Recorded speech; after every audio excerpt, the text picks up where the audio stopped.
sesuatu yang tidak toyib, maka itu bisa berdampak di dalam jasad. Bahkan ngeri sebagaimana yang disampaikan bahwa tidak akan masuk surga wong yang di dalam darah daging itu terdapat sesuatu yang haram. Nah, sekarang ini berapa banyak yang masyarakat ini menyepelekan sesuatu yang halal.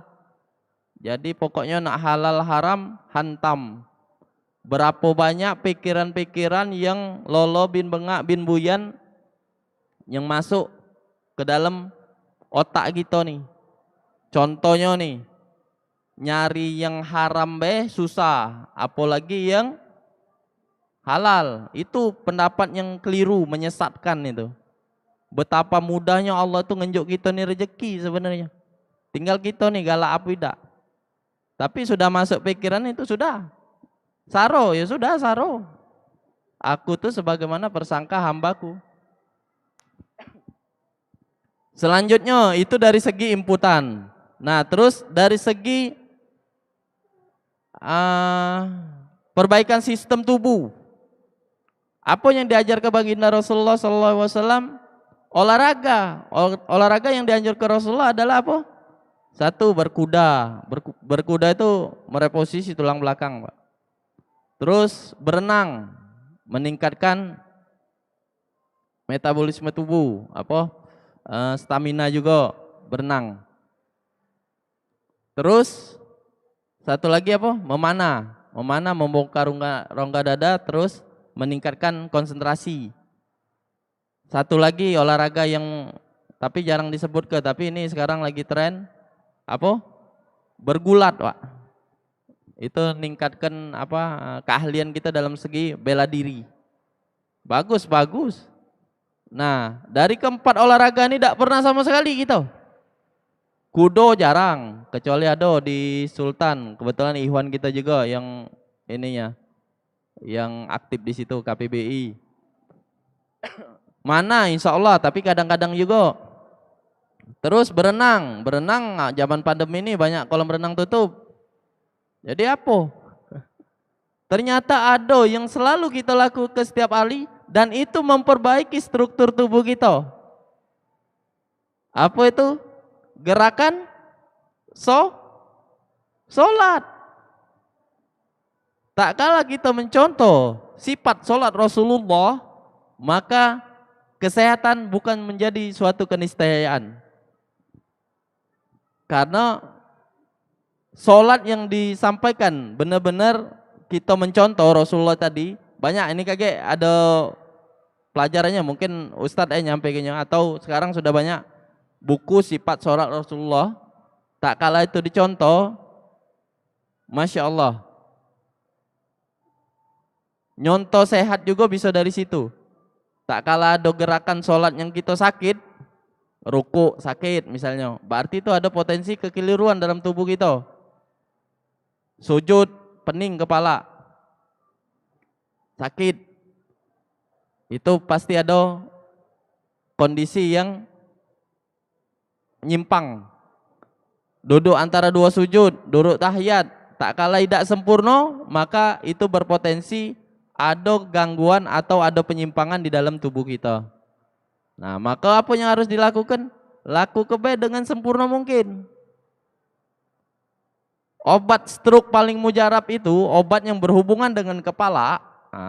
Obat yang berhubungan dengan kepala, stroke, terus tuh vertigo, migrain dan segala macam itu. Terapi yang paling mujarab adalah apa? Adalah memposisikan jantung lebih tinggi daripada kepala, supaya peredaran darah ke kepala itu lebih lancar.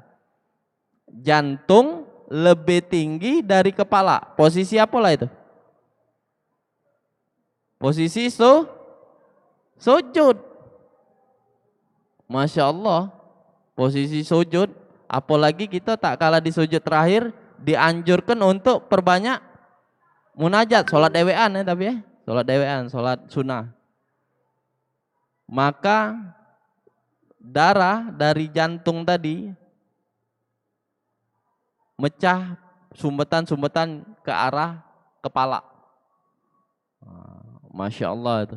Ningkatkan daya ingat. Kalau wong lamo sujud tuh ningkatkan daya ingat. Makanya kalau nak dijingok, yai-yai kita dulu, nyai-nyai kita dulu. Moga lama mano be dia masih ingat apa dia kejadian-kejadian kita dulu lagi kecil. Oh kau ni dulu tuh. Oh kau ni dulu tuh. Kalau nyai atau yai yang sering lamo sujudnya. Banyak juga nyainya sama yai-yai yang galak lupa. Nah dijingok sujudnya. Bahkan kalau yai-yai kami dulu, maaf cerita tuh tidak berkacamata, masih katon bahasa Palembang tuh. Maco Quran itu masih katon. Quran dari dulu tuh, nyaji wong Quran buruk tuh. Kami pernah jingoknya Pak. Quran buruk tuh, kalau kita maconya tidak baca lagi, kalau dibuang kualat wong itu. Itulah Quran buruk. Tapi dalam secara fisik memang ada Quran buruk tuh. Quran yang dibaca oleh yai-yai dulu. Yang dia tuh lah yang tahu halamannya, tahu. Masya Allah. Nah, jadi dari segi sistem memperbaiki struktur tubuh dengan cara apa? Dengan cara gerakan sholat. Tak kala kita memperbaiki gerakan sholat, maka insya Allah apa yang terjadi? Bonusnya kita akan mendapatkan kesehatan. Kalau ada yang kena saraf kejepit, sakit pinggang, sakit belikat, sampai sakit kepala, asam urat dan sejenisnya, yang biasa kalau terapi dengan kami anjurkan untuk perbaiki gerakan sholat dulu. Karena biasanya penyimpangan terjadi akibat dari gerakan sholatnya tidak sempurna. Itu. Ya, saraf kejepit, minta maaf, bukannya kita nak ini di gerakan sholat pacak selesai. Bukan masalah yang serius saraf kejepit itu. Penyakit receh, boleh dikatakan itu. Kalau di medis, insya Allah itu harus dioperasi, dibongkar. Tapi tak kala kita yakin dengan gerakan sholat, maka apa yang terjadi HNP tadi bisa selesai. Hernia nukleus pufos, atau yang biasa disebut dengan saraf kejepit. Sudah 2 metode. Yang pertama inputan dengan yang toyib makan, yang kedua memperbaiki sistem. Nah, yang ketiga apa? Dikeluarkanlah racun-racun yang ada di dalam tubuh. Racun-racun yang ada di dalam tubuh. Oh, dari mana racun-racun nih? Padahal kami tidak pernah makan racun kan? Tidak pernah makan sesuatu yang. Nah, Bapak Ibu, sekarang ini kita tidak lepas dari makanan-makanan yang mengandung pengawet.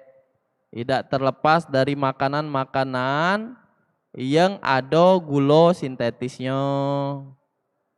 Tidak terlepas dari lingkungan yang ada asapnya, baik ngerokok, baik vape, ataupun asap kendaraan, yang mana itu terhirup atau terkonsumsi dengan tubuh, maka itu bisa menyebabkan toksin, racun-racun di dalam tubuh. Maka harus dikeluarkan toksin-toksin tadi terkandung di dalam darah. Jadi per 120 hari secara medis, tubuh kita ini menciptakan sel darah baru melalui sel sumsum tulang belakang. Nah, darah kita yang sudah lama, darah tua, yang sudah ngandung toksin, oksidan, dan radikal bebas tadi, dia mencari tempat yang paling luas di tubuh kita nih. Lapisan teratas yang paling luas, itu daerah mana? Punggung. Daerah punggung. Makanya kalau sudah banyak racunnya tadi, apa yang terjadi? Terjadinya gas patogen, kelebihan patogen dalam darah. Atau biasa disebut oleh wong umum apa? Masuk angin. Tidak diangkat darah kotornya tadi, apa yang terjadi? Pegel kalau di bagian punggung ini. Masih tidak diembek darah kotornya, cuma kerokan be. Kerokan bagus tak? Bagus, ngeluarkan patogen. Kalau dikerok merah, nah itu artinya patogennya keluar. Tapi tanggung, sudah kita sapu halaman, sudah terkumpul sampahnya, tapi kita biar ke be, tidak kita angkat sampahnya. Maka apa yang terjadi? Naik ke tengkuk kalau tidak diangkat. Ketika naik ke tengkuk, itulah apa yang biasa disebut kolesterol tinggi, pegel di sini nah. Masih tidak diimbek juga, masih tidak diangkat, apa yang terjadi? Naik kepala, jadi vertigo, jadi migrain, jadi yang berhubungan dengan kepala, sakit kepala sebelah. Masih tidak diimbek juga, apa yang terjadi? Numpuk, racun-racun tadi numpuk, nyebab ke emosian, nyebab ke mudah ringam, mudah ngantuk. Jam aktivitas antara jam 8 sampai jam 10 itu jam paling bagus beraktivitas. Pagi, jam 7, jam 8, jam 9, jam 10 itu bagus. Tapi kalau wong ada gangguan, gula darah tinggi dan sejenisnya, jam itu tuh ngantuk. Maka itu adalah tanda banyaknya racun di dalam tubuh. Masih tidak dimbek juga di kepala nih, apa yang terjadi? Numpuk. Dalam kondisi tertentu, dia bisa menyumbat pembuluh darah kotak, ya, itulah yang disebut dengan serangan stroke. Stroke ada dua lagi, ada iskemik, ada hemorrhagic. Ada yang pecah pembuluh darah, ada yang cuma tersumbat bae. Nah, yang bahaya adalah pecah pembuluh darah di otak. Akibat apa? Akibat tadi tidak pernah dibekam. Salah satu metode yang keluar ke darah kotor tadi ialah dibekam, mengeluarkan darah kotor tadi. Maka baginda Rasulullah SAW tidak kati ilmu medis, tidak kati ilmu kedokteran, tidak kati yang namanya dia belajar terapi ini, terapi itu, tapi merupakan hadiah dari dia Isra Mi'raj. Salah satunya adalah disuruhnya kita berhijama. Hadis riwayat Ibnu Mas'ud. Tak kala Rasulullah melewati sekumpulan para malaikat, kecuali malaikat berkata, wahai Rasulullah, berhijamalah, atau suruhlah umatmu berhijama. Hijama itu kata lain dari bekam. Maka ada keluar hadis tadi, asifa'u fi salasatin, ada kesehatan dalam 3 perkara. Sartoti mihjam, sayatan bekam, ausar batin asal, minum madu, au kayatin finnar, atau sudutan besi panas. Wa ana anha umati alkai. Dalam riwayat lain Rasulullah bersabda bahwa inna afdalu ma tadawaitum bihil hijamah. Sebaik-baik pengobatan yang kali lakukan adalah hijamah, berbekam. Jadi bagi kita umat muslim, sebenarnya bekam itu bukan pengobatan alternatif, tapi pengobatan utama. Dalam rangka satu, memang perawatan, mengeluarkan toksin dalam tubuh kita. Yang kedua, tak kalah ada penyakit-penyakit yang berpotensi menyebabkan gangguan dalam metabolisme tubuh kita, maka itu berupa pencegahan juga. Preventif. Masya Allah, subhanallah, apa yang diajarkan Rasulullah SAW itu sudah pasti membawa manfaat bagi kita. Terus selanjutnya apa? Ini sudah 3 nih. Yang pertama inputan melalui makanan yang toib tadi, habatus sauda dan sejenisnya tadi, zaitun, madu. Terus memperbaiki gerakan sholat, kalau bisa 4 olahraga tadi salah satunya kita laksanakan, 4-4-nya lebih bagus. Yang ketiga adalah mengeluarkan toksin-toksin yang ada di dalam tubuh dengan cara hijama atau berbekam. Nah, selanjutnya apa? Selanjutnya adalah terapi Quran. Terapi Quran bisa menyehatkan baik dari penyakit yang medis maupun wabil khusus penyakit yang non medis. Nah, itulah yang biasa disebut dengan ruqyah. Nah, ruqyah juga hati-hati, sekarang sudah banyak tempat-tempat ruqyah, tapi ruqyahnya kadang tidak Satu tidak syariah, kedua tidak holistik. Sedikit kita bahas tentang ruqyah, bahwa ruqyah yang paling baik adalah ruqyah mandiri. Ruqyah mandiri yang paling baik daripada kita minta ruqyah atau minta diruqyah. Tapi kalau memang kita tidak tahu atau khawatir akan menyebabkan mudarat atau segala macam, ya silakan, karena itu memang salah satu metode pengobatan. Dan ini lagi di dalam ruqyah itu juga ada metode yang namanya tazkiyah, nyuci ke. Ini minta maaf ya, kita sekalian kita bahas, tidak apa-apa. Kalau seandainya ada penyakit yang sifatnya menahun, baik itu penyakit ma kronis yang sudah bertahun-tahun, 3 tahun, 4 tahun, 5 tahun, yang tidak sembuh-sembuh, yang tidak katik perubahan, sudah dibawa ke dokter, sudah dibawa ke rumah sakit, sudah dibawa ke wong dak pinter, sudah dibawa ke wong para dak normal, bukan nambah baik tapi nambah nyimpang, maka itu pasti ada kesalahan. Bisa ada potensi yang disebabkan oleh makhluk lain yang dinamakan dengan jin. Oke, ini bahasanya lain lagi. Karena ngapo? Karena kage jelas penyebabnya itu ngapo pacak jin nyebab kemudarat? Ya bisa, sebenarnya jin itu lemah. Dak katik daya dan upaya. Tapi manusia dewek yang nyebabkan jin itu kuat, besar dan segala macam. Contohnya apa? Contohnya lewat tempat gelap lagi kecil biasanya. Apa yang kita sebut ke? Buyut numpang, lewat anak cucung nak, lewat. Itu kalimat-kalimat kesirikan yang buat jin itu semakin besar, padahal dia tidak katik daya dan upaya. Dan itu bisa menyebabkan gangguan penyakit. Apalagi kesirikan, jelas kesirikan itu bisa menyebabkan penyakit. Contoh apa? Minta maaf harus disampaikan, adanya ilmu-ilmu kanuragan. Ya, ilmu kanuragan, kebel omongan, kebel benda tajam. Itu kesirikan. Ngapo kesirikan? Karena tidak dicontohkan oleh baginda Rasulullah Sallallahu Alaihi Wasallam.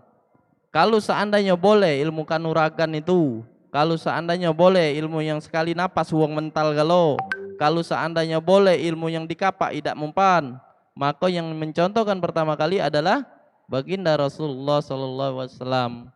Tapi di dalam riwayat di perang Uhud, Rasulullah masih patah giginya, masih berdarah keningnya, masih luka punggungnya, masih pakai baju besi zirah.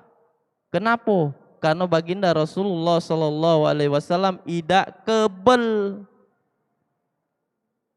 Kalau seandainya memang boleh ilmu yang sekali napas langsung mental, maka tidak katik para sahabat yang mati syahid. Make baik ilmu itu. Tapi tak kalah perang, apa yang terjadi? Sahabat sudah pasti menang. Menang di medan perang tujuan dunia, mati di medan perang tujuan akhirat, sudah pasti masuk surga. Di akhir zaman banyak manusia yang takut mati. Merantau dikit mulai natangi wong dak pinter, mulai natangi wong para dak normal. Ngapo kami berani ngomong ini di sini Pak, di mall? Yang notabene banyak masyarakat kita ini tebudi. Karena lemahnya ketauhidan kita kepada Allah. Lemahnya pelajaran kita tentang baginda Rasulullah. Sehingga tauhid kita tuh, hatta dia yang sudah mengenal sunnah. Cak mano kalau dulu sekarang tobat, maka kita harus selesaikan, kita musnahkan. Kalau ada benda pusaka, kalau ada benda-benda yang bawa kemudaratan, bawa yang dianggap mawa petua, mawa sesuatu yang kanuragan, bentuknya apa be? Keris, Istanbul, kaligrafi dan sejenisnya. maka harus dimusnahkan. Kalau ada kanuragan yang pernah diembek, maka kita harus ikrar pemutus. Oh sudah, larangannya makan pisang. Akulah sudah makan pisang, hilang. Tidak baca hilang. Sebelum kita ikrar putus. Tidak pernah ngembek ilmu kanuragan, tidak pernah natangi para dak normal, tidak pernah natangi uang dak pinter. Tapi ngapo bisa ngerasa ada jin? Ngapo bisa ngelihat? Ngapo anaknya bisa jadi indigilo apa? Ya? Itu bukan kesaktian, tapi itu merupakan gangguan yang disebabkan oleh nasab. Bapaknya, kakeknya, mbahnya, buyutnya, leluhurnya itu ada wong sakti, maka berpotensi anaknya mendapatkan gangguan dari jin tadi.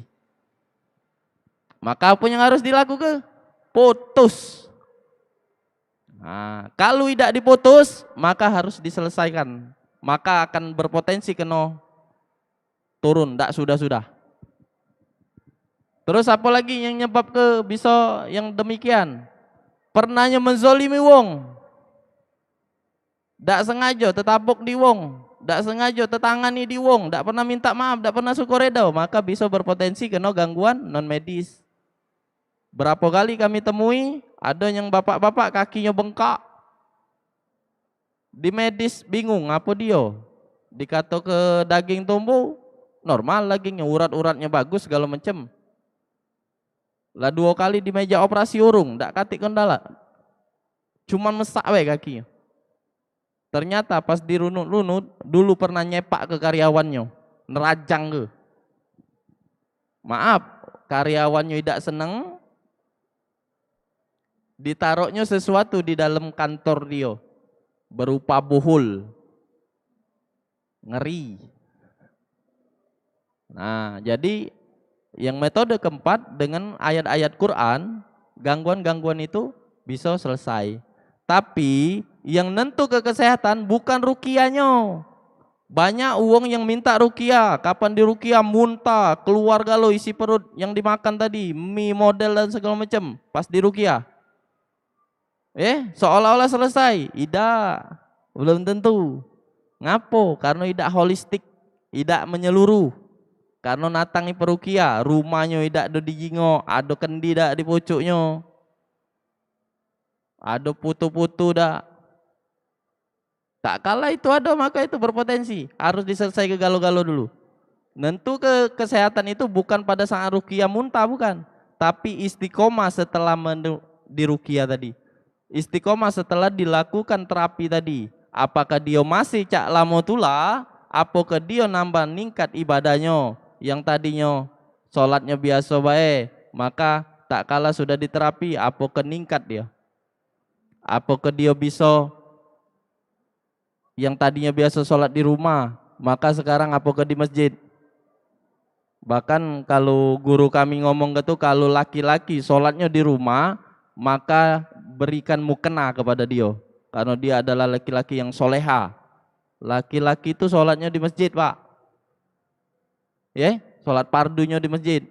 Ngapo kami berani ngomong mak ini? Kami mohon izin kepada guru-guru kami, kepada guru Ustadz Mujib dan beberapa guru yang sempat hadir.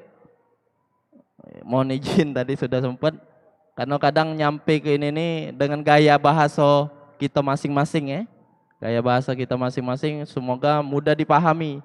Ternyata banyak penyakit yang berpotensi menghinggapi diri kita. Termasuk apa subahat-subahat. Subahat-subahat itu ini Pak. Seolah-olah bagus. Karena yang dibaca Quran, contoh nih. Zikir pagi petang bagus tak? Bagus. Pagar tubuh kita kan dari gangguan-gangguan tadi. Tapi tak kalah ditambah dengan Al-Fatihah 1000 kali atau 100 kali. Yang tak katik tentunya dari baginda Rasulullah, maka bisa menyebabkan apa? Gangguan. Ditunggangi oleh jin. Hati-hati. Maka sebisa mungkin kita pelajari apa yang menjadi tuntunan dari baginda Rasulullah SAW. Jadi sudah ada 4 metode yang sudah diajarkan oleh baginda Rasulullah SAW. Mudah-mudahan menjadi ibroh bagi kita yang hadir di sini, wabil khusus. Dan kami mewakili dari Rumah Sehat Darussalam. Alhamdulillah stand kami ada yang di sebelah kanan. Silakan bagi yang pengen nanyo mengenai Tibun Nabawi atau keterkaitan dengan pengobatan-pengobatan Islam. Tentunya apapun metodenya pengobatan itu, metode apa baik, bekam, ruqyah, medis, sinergi apa baik, pokoknya meneri tulang belakang. Apa baik namanya, intinya adalah membawa kepada yang sakit itu ke Allah. Jadi intinya tak kalah sehat, dia harus lebih meningkat ibadahnya. Percuma kalau dia sehat, tapi nepak ke gap tuh makin kuat. Dan lagi sakit, aduh. Pas dinjok sehat, jegar, nepak ke gap main gap tuh kan nepak ke Nah, artinya ketika sehat itu tidak bawa taat, tidak bawa kepada ketaatan, maka itu kesehatan yang keliru. Harusnya semakin kita sehat, semakin kita takut dengan apa yang menjadi kesehatan yang diberikan oleh Allah. Khawatirnya apa? Tak kala dinjok sakit itu lebih ngeri gitu. Sakit bisa jadi sebagai ujian bagi siapa? Bagi wong yang ahli ibadah. Ahli ibadah dinjok sakit atau musibah, maka itu merupakan satu ujian. Ada lagi sakit sebagai media penggugur dosa. Bagi siapa? Bagi wong yang dulu ahli maksiat, tapi sekarang dalam rangka nak taubat, maka diuji dengan sakit atau musibah, maka itu merupakan media penggugur dosa. Nah, yang ngeri apa? Yang ngeri ibadat ida, maksiat laju, kena musibah, kena penyakit, maka itu ngeri. Bisa jadi itu merupakan suatu azab. Mudah-mudahan yang sedikit ini membawa manfaat. Mungkin ada pertanyaan Cik, Masya Allah, Alhamdulillah, Pak. Luar biasa nih. Insya Allah, Pak. Ya, bagi teman-teman atau peserta tenan dan juga pengunjung Opi Mall yang mau bertanya mengenai Tibun Nabawi atau mengenai penyakit-penyakit non medis ya. Lebih ke sana ya. Medis dan non medis. Medis dan non medis kami persilakan. Kalau ada yang bertanya, mungkin Ana yang nanya. Tafadhol. Jadi ini Syekh, mungkin kalau semisal kita punya anak kecil, punya anak kecil yang sering kalau habis maghrib atau habis isya atau malam itu sering nangis terus gitu ya. Nah itu apakah itu bisa disebabkan karena ya misal gini, dibawa ke rumah sakit atau dibawa ke dokter itu nggak ada penyakit, cuma paling dikasih obat ya paracetamol atau apa, tapi si anak itu masih tetap misal dalam 3 hari atau 1 minggu itu masih tetap nangis gitu. Apakah itu ada gejala-gejala non medis dari situ? Gimana? Baik. Anak umur balita di bawah 5 tahun, baik dari baru lahir atau sampai dengan umur 5 tahun.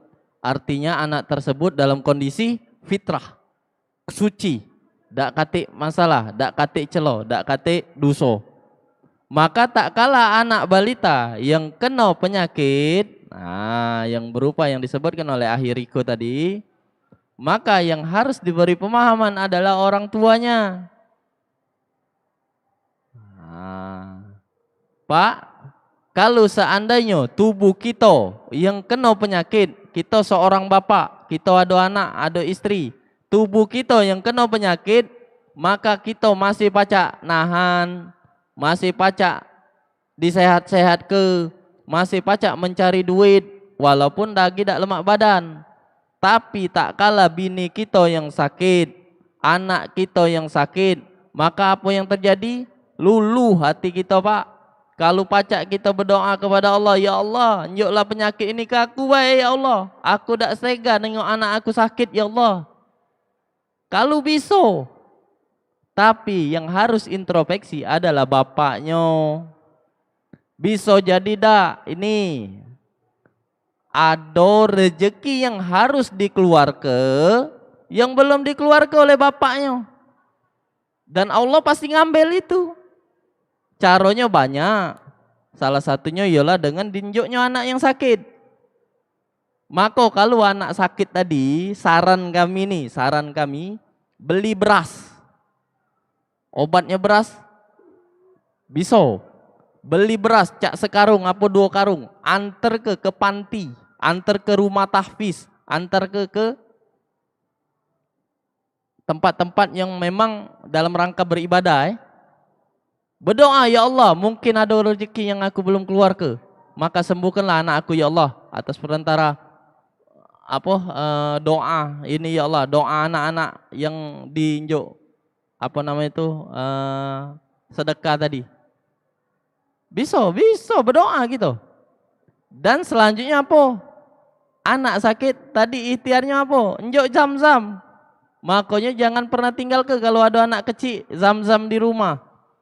Walaupun sekarang sulit napatnya karena pandemi, Pak. Karena sekarang haji dan umroh itu ditutup.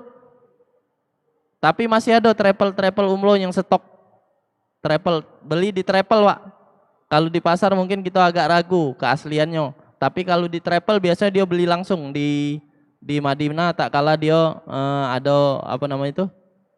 ada kegiatan haji atau umroh.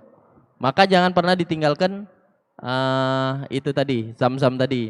Nah, selanjutnya di jam-jam tertentu, maka uang tuanya harus dirunut lagi. Runutnya pernah dah dulu tuh masang-masang bohol, pernah dah dulu ada kanuragan, maka harus diselesaikan. Wajib diselesaikan sebelum napas kita nih nyampe di kerongkongan. Ngeri, kita tak galak mati dalam keadaan kesirikan. Nauzubillah. Mudah-mudahan menjawab Mungkin ada lagi? Cak dua ikut lagi pertanyaan boleh. Bagi teman-teman, langsung di depan ini yang mau bertanya, silakan. Padahal. Assalamualaikum warahmatullahi wabarakatuh. Waalaikumsalam warahmatullahi wabarakatuh. Siap. Nama saya Ami. Ami, insyaallah. Saya dari Kenten. Ya, waalaikumsalam. Tat, mau nanya, tadi yang masalah kita sakit tadi ya, dalam arti ketika sujud dilamakan. Gimana kalau ketika momennya kita memang lagi sakit kepala, otomatis kan sujud itu akan makin bikin sakit. Apakah itu pengaruh juga yang tadi kata Ustadz tadi bahwa ada penyumbatan kah atau segala macam atau kayak gimana? Mohon penjelasannya. Terima kasih. Assalamualaikum. Waalaikumsalam warahmatullahi wabarakatuh. Sakit kepala, kalau seandainya disujud ke nambah sakit, Pak. Iya, benar. Sahih. Namun, sedikit, tidak apa-apa kami tegak Sama cak sakit pinggang, Pak. Sakit pinggang tak kala kita ruku. Sakit tak? Sakit. Tapi ternyata ruku itulah terapinya. Sebagaimana yang diajarkan Rasulullah, tak kala ruku itu lurus. Lurus itu kalau dikasih air malah tidak tumpah. Ya kan? Nah, kondisinya tak kala kita ruku itu spinal ini, yang tulang belakang itu merenggang. Sehingga ketika ada jepitan-jepitan yang ada saraf tadi, di daerah lumbar, di daerah torakal sampai ke servikal, itu bisa terlepas. Itu kalau seandainya kita ruku. Nah sekarang sujud. Sujud itu posisi jantung lebih rendah, lebih tinggi dibandingkan kepala. Nah, jadi ini fungsi jantung adalah memompakan darah ke seluruh tubuh. Darah tadi dipompakan membawa oksigen, nutrisi dan segala macam, termasuk kepada otak. Nah, tak kala darah dibawa ke otak, itu ada masalah berat atau segala macam, sehingga menyebabkan fungsi otak itu nurun, kurang oksigen, itu yang sering ngantuk. Nah, kondisi tertentu nutrisi-nutrisi yang tidak bisa dilengkapi di otak, maka itu menyebabkan penyakit. Maka solusinya adalah kita harus naiknya tuh dengan ekstrim bahasanya tuh Iyalah tadi. Maaf ini kalau di yoga atau di metode lain, posisi jantung lebih tinggi dari kepala itu yoga, Pak. Jungkel balik, kepala di bawah, kaki di pucuk. Tapi kalau kita agak kurang bermanfaat. Kenapa? Karena kita ada metode yang kita lakukan itu membawa manfaat, bahkan berpahala. Sujud tadi sakit, iyo harus ditahan ke Pak. Insya Allah dengan sakitnya tadi membawa kenikmatan. Masya Allah, ini kami yang ngalami, kami pernah ngalami sakit kepala sebelah di sini akibat dari radiasi, main laptop, kelamuan, sehingga sakit kan kepala. Apa yang terjadi? Kami lama ke sujud sampai keluar banyu mata. Bukan nangis, bukan karena terharu, bukan, karena memang saking ininya tadi. Tapi apa setelahnya? Cuma 2 kali Pak. Setelahnya nyaman lagi kepala. Masya Allah. Dan sampai saat ini alhamdulillah kami tidak pernah lagi ngalami sakit kepala. Di samping memang ada titik namanya umumugith, titik 100 penyakit di atas kepala, di ubun-ubun. Dalam riwayat termasuk gangguan jin juga Pak. Itu bisa dibekam di umumugith. Gangguan jin itu bisa jadi bukan galak surupan Misalnya tadi lebih condong maksiat, males ibadah, terus mudah ringam dengan wong, itu bisa salah satu titik di umumugis yang dianjurkan. Dalam riwayat itu Rasulullah tak kala berihram, pakai kain ihram, itu dia berbekam setelah tahlul.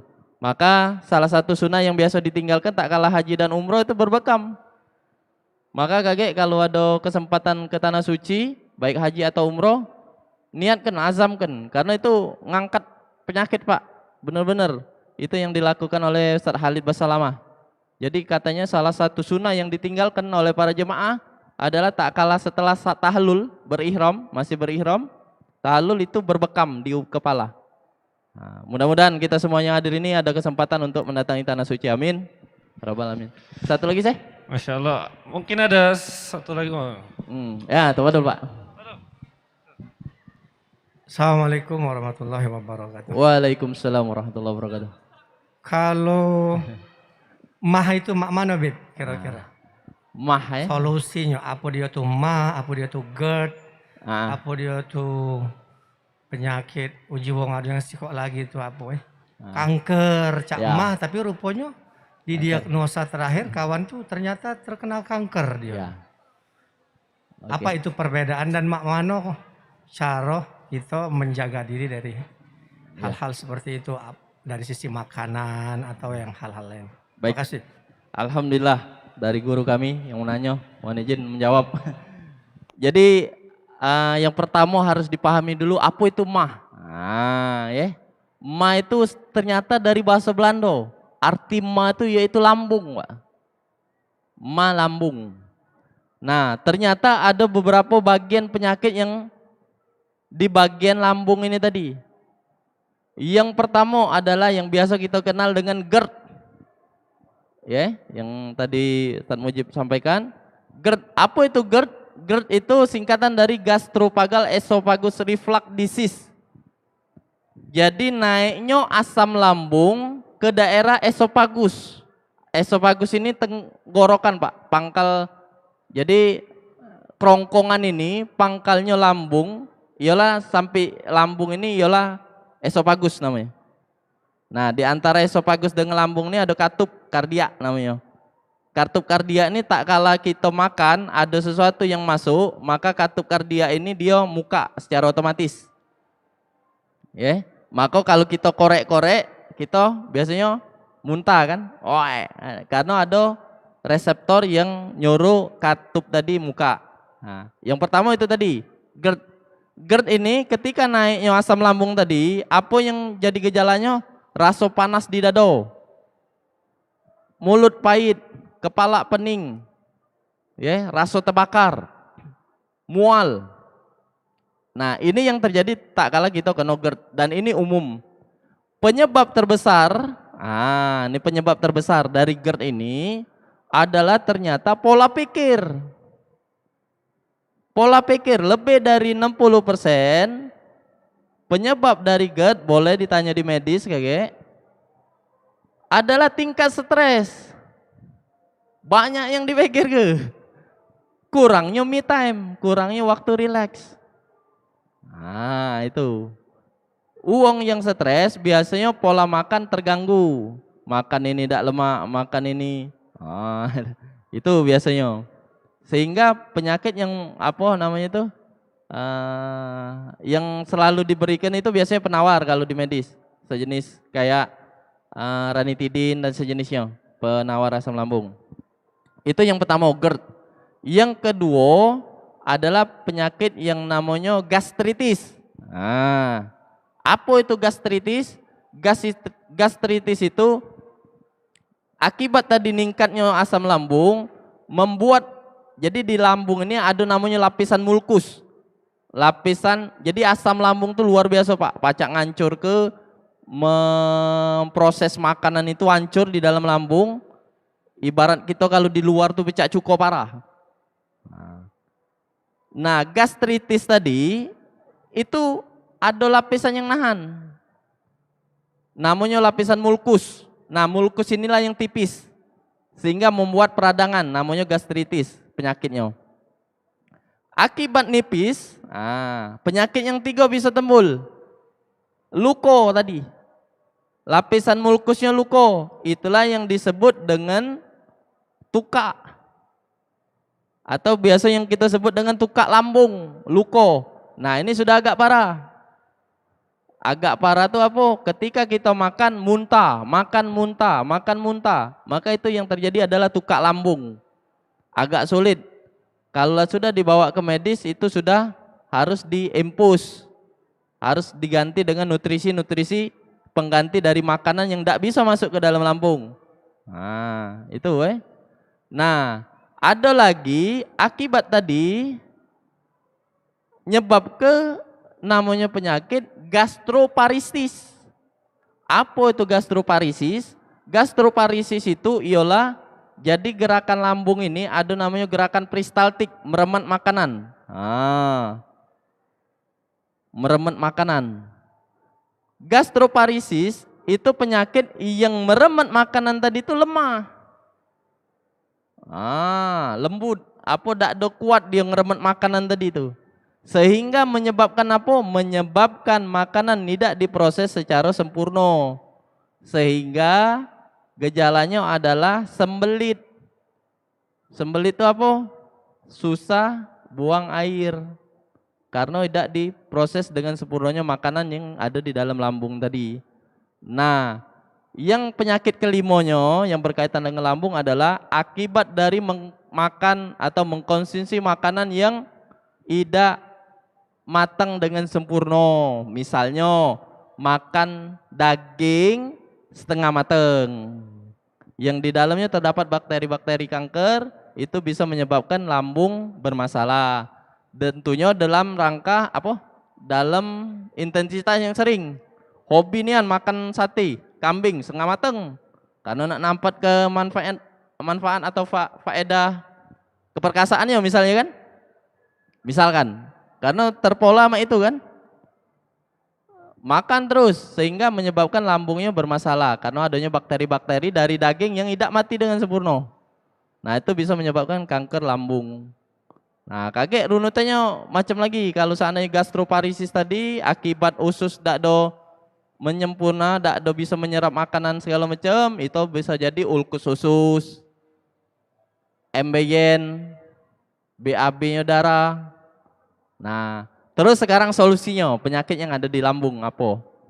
Yang paling sempurna dan paling mudah adalah konsumsi minyak zaitun. Nah, minyak zaitun itu virgin oil. Kalau dalam ini daerah terbaik penghasil zaitun itu adalah daerah Palestina. Makanya ada nama zaitun itu, zaitun Palestina itu terkenal di dunia. Paling bagus zaitunnya itu zaitun Palestina. Kalau tidak sanggup minum cak minyak, kan karena dia bentuk minyak cak minyak sayur, sekarang sudah ada pelnya. Boleh, banyak di toko-toko herbal itu sudah banyak jual minyak zaitun dalam bentuk kapsul. Silakan konsumsi 2 butir atau 3 butir sehari. Itu meningkatkan metabolisme tubuh. Kaget tak kala kita ada gangguan usus, gangguan lambung, minum zaitun itu, maka yang terjadi adalah apa? Pisesnya pecah lendir, hitam, pekat, berlendir. Mohon maaf kita sampaikan karena ini dalam bidang kesehatan bukan dalam atau jorok ataupun semisal. Itu yang terjadi. Tak kala kita ada gangguan di lambung atau usus, konsumsi zaitun, maka itu berpotensi pisesnya lengket, berlendir dan hitam. Itu adalah membersihkan tadi. Kalau dia ada tuka, kerak-kerak dan segala macam itu dia bisa bersih di situ. Nah, selain itu jago juga pola makan sama tingkat stres tadi. Nah, mungkin itu bisa menjawab Ustaz Oke, ngobrol lebih lanjut. Wah, lebih mantap lagi sekalian terapi Bismillah, mungkin ada satu lagi. Oh, boleh, boleh. Abah, ini ada pertanyaan dari teman-teman yang nonton secara live di YouTube di akun Fed Media. Barakallahu fiik. Di sini ada Muhammad Dimas yang menanyakan, ada ibu-ibu yang berusia 60 tahun, sering sakit leher dan pinggang. Nah, didiagnosa oleh dokter, ini adalah saraf kejepit.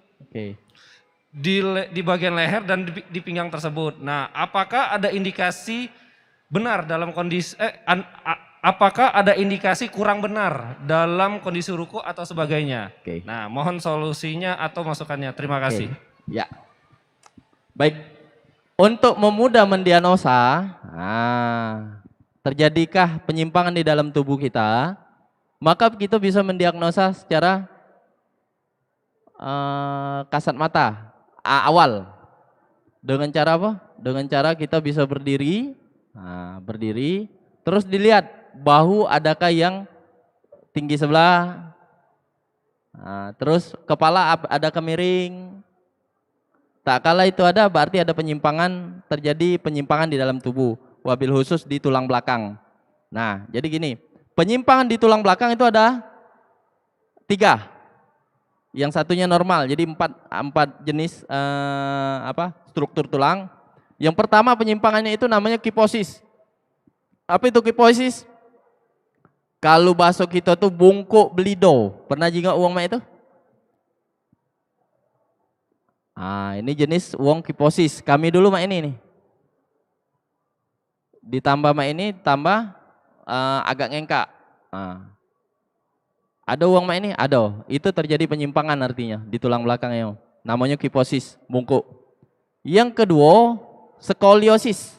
Skoliosis itu bentuk tulang belakangnya bentuk cak S atau pecah C. Jadi biasa hati-hati kalau ada anak-anak masa pertumbuhan yang dia punya tas ransel tapi dibawanya sebelah.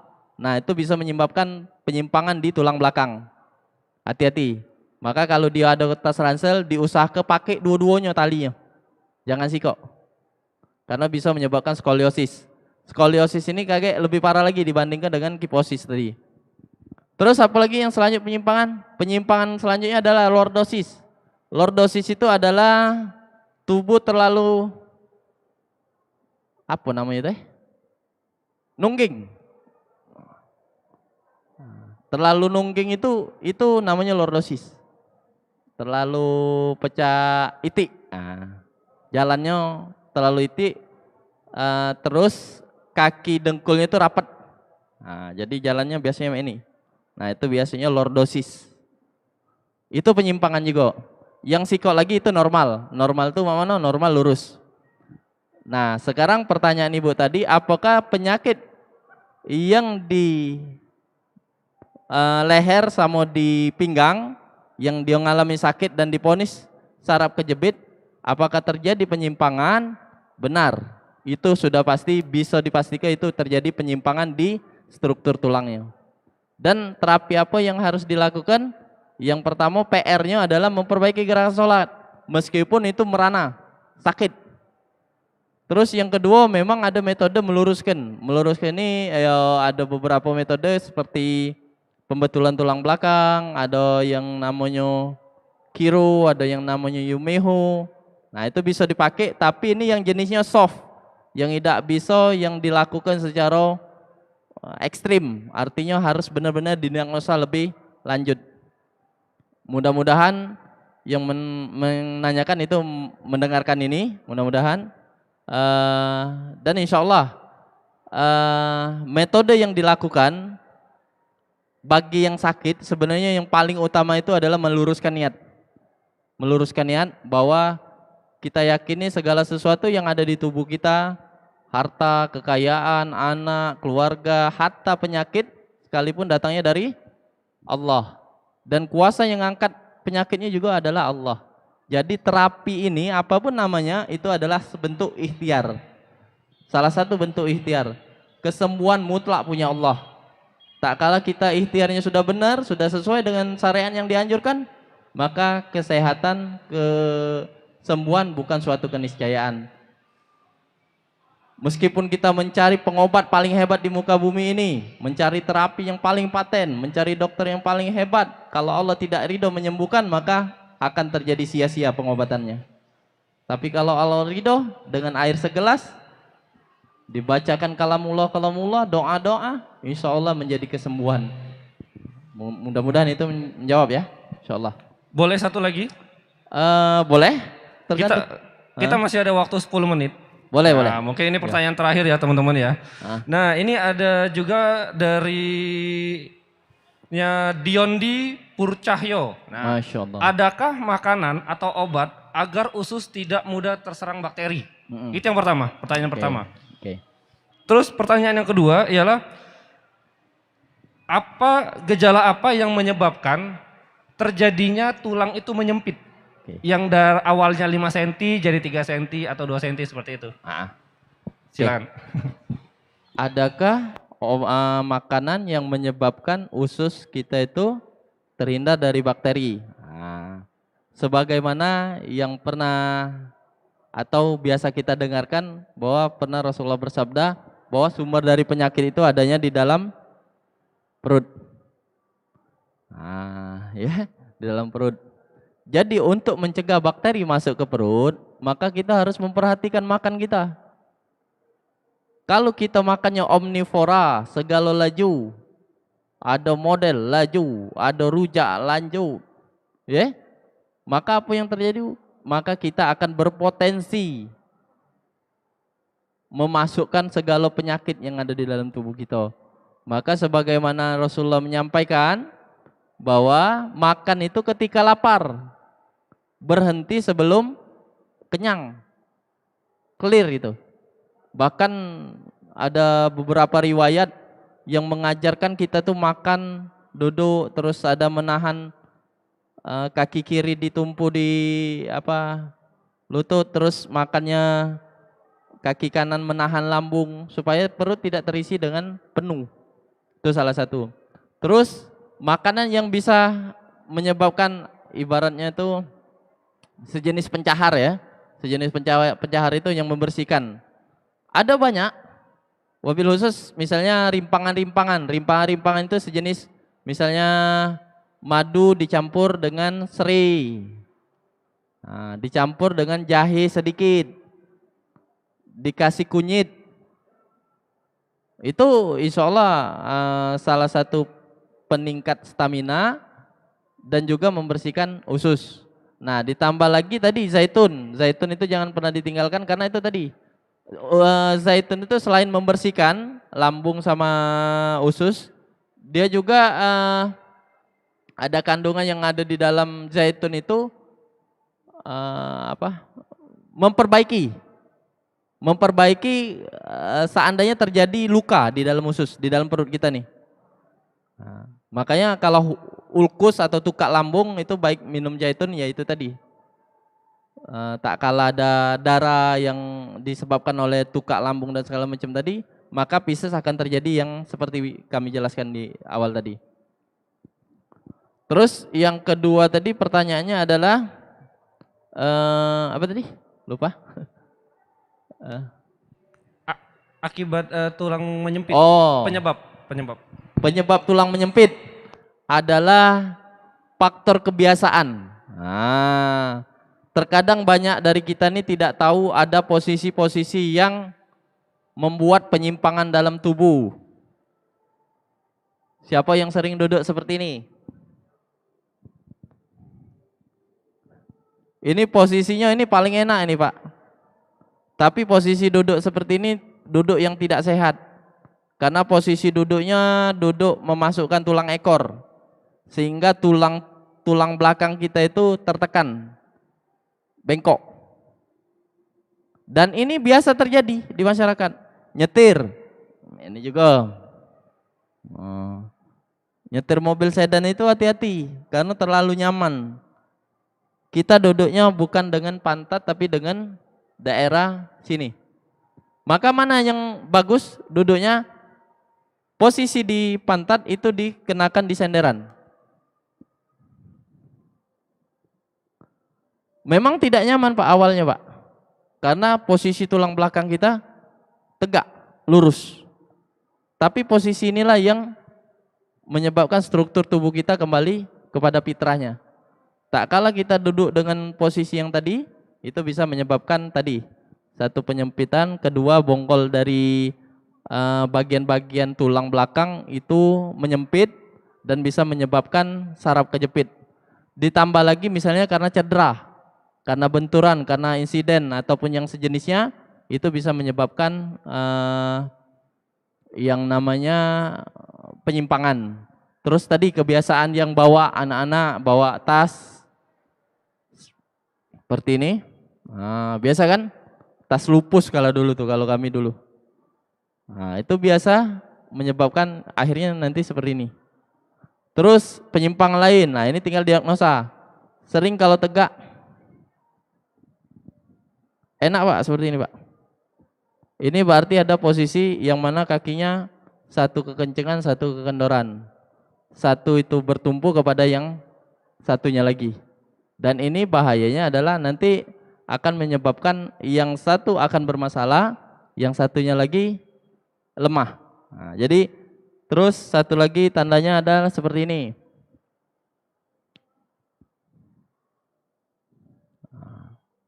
Ini kalau seandainya dia duduk seperti ini, bisusul laki-laki ya, berarti dia ada kondisi di mana dia ada masalah di reproduksi.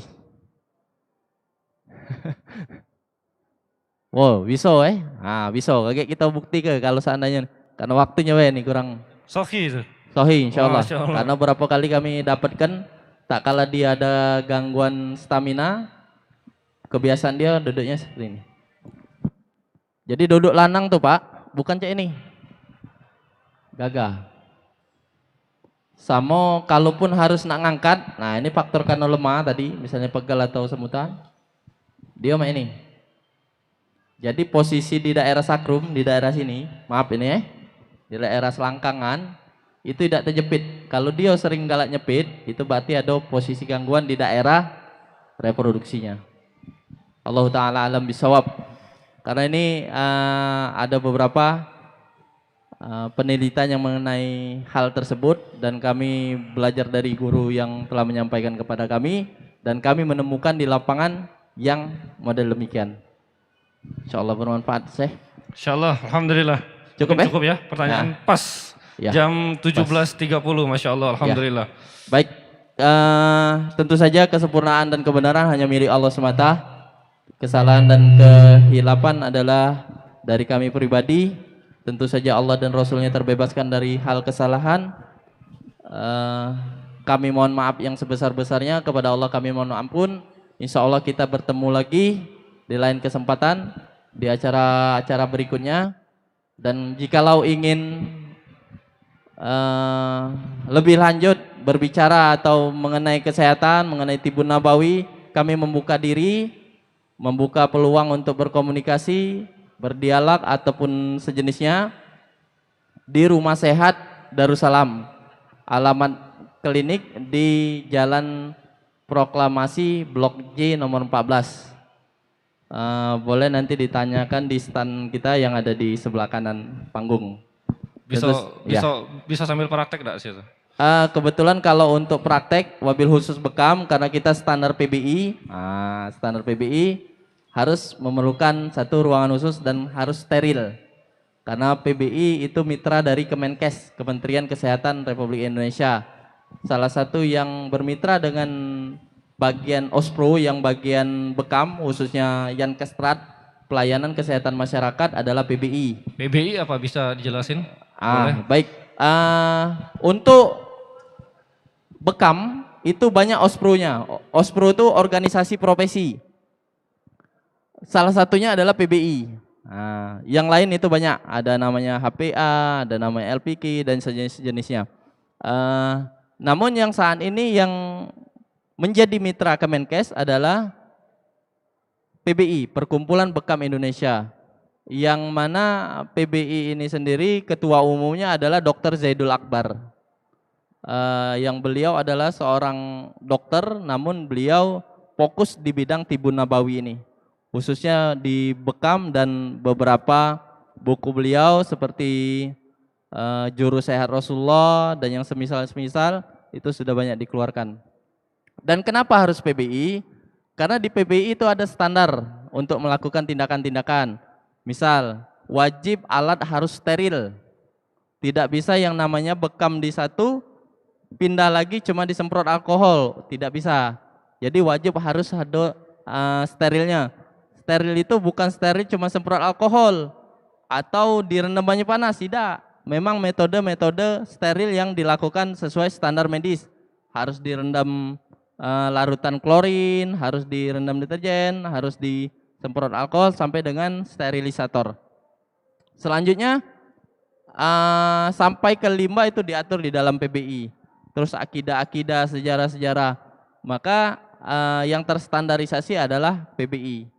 Dan untuk mendapatkan STPT, surat terdaftar penyehat rasional, maka yang berhak mengeluarkan rekomendasi dari Ospro adalah PBI. Nah, jadi kenapa harus PBI? Mudah-mudahan di PBI itu tersertifikasi. Nah, dan setiap yang melakukan tindakan harus atau membuka klinik atau rumah sehat harus memenuhi syarat ujian standarisasi bekam nasional. Nah, insya Allah mudah-mudahan bapak-bapak sekalian, kalau untuk berbekam mencari yang ada PBI-nya. Ya, mungkin demikian yang dapat kami sampaikan. Lebih dan kurang kami mohon maaf, kepada Allah kami mohon ampun. Kita akhiri dengan doa kafaratul majelis. Subhanakallahumma wa bihamdika asyhadu an la ilaha illa anta astaghfiruka wa atubu ilaik. Assalamualaikum warahmatullahi wabarakatuh. Waalaikumsalam warahmatullahi wabarakatuh. Jazakallahu khairan kepada saudara. Motivasinya ingin anak itu bisa lagi mengenal tentang sunnah dan diajarkan Rasulullah. Yang kedua pengen jadi hafizah. Sebenarnya saat ini kan kita lihat yang yang sangat menjadikan tuh akhlak anak-anak sekarang tuh sebenarnya yang kurang baik ya. Jadi kemarin itu pertimbangan saya dengan istri, dengan orang tua juga alangkah baiknya kita meneruskan kembali di sekolah Mutiara Sunnah ini, karena memang yang terpenting nomor satu tuh akhlak, yang pasti akhlaknya, lalu akidahnya, itulah yang kita pegang untuk di Mutiara Sunnah ini, karena memang dari kita sudah menjalani di TK-nya dan beberapa referensi dari orang juga di sini sangat baik sekali untuk pendidikan akidah dan akhlaknya kayak gitu. Jadi intinya tujuannya adalah untuk mengajarkan anak itu untuk pendidikan agama Islam yang benar dan baik dan benar kayak gitu. Di sini kan sekolah tahfiz ya. Memang saya sama istri cita-citanya pengen anaknya jadi seorang tahfiz Quran ya, dan terus belajar agama yang sesuai dengan sunnah, sesuai dengan yang dipelajari oleh para salafus soleh terdahulu. Insyaallah biar ilmu yang didapat juga lebih berkah.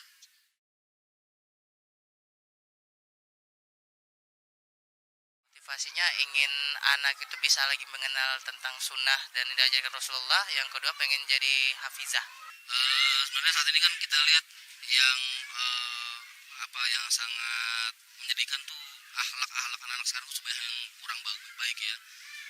Jadi kemarin itu pertimbangan saya dengan istri, dengan orang tua juga alangkah baiknya kita meneruskan kembali di sekolah Mutiara Sunnah ini, karena memang yang terpenting nomor satu tuh akhlak, yang pasti akhlaknya, lalu akidahnya, itulah yang kita pegang untuk di Mutiara Sunnah ini, karena memang dari kita sudah menjalani di TK-nya dan beberapa referensi dari orang juga di sini sangat baik sekali untuk pendidikan akidah dan akhlaknya kayak gitu.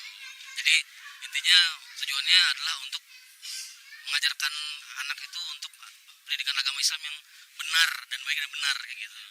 Di sini kan sekolah tahfiz ya. Memang saya sama istri cita-citanya pengen anaknya jadi seorang tahfiz Quran ya, dan terus belajar agama yang sesuai dengan sunnah, sesuai dengan yang dipelajari oleh para salafus saleh terdahulu. Insya Allah biar ilmu yang didapat juga lebih berkah.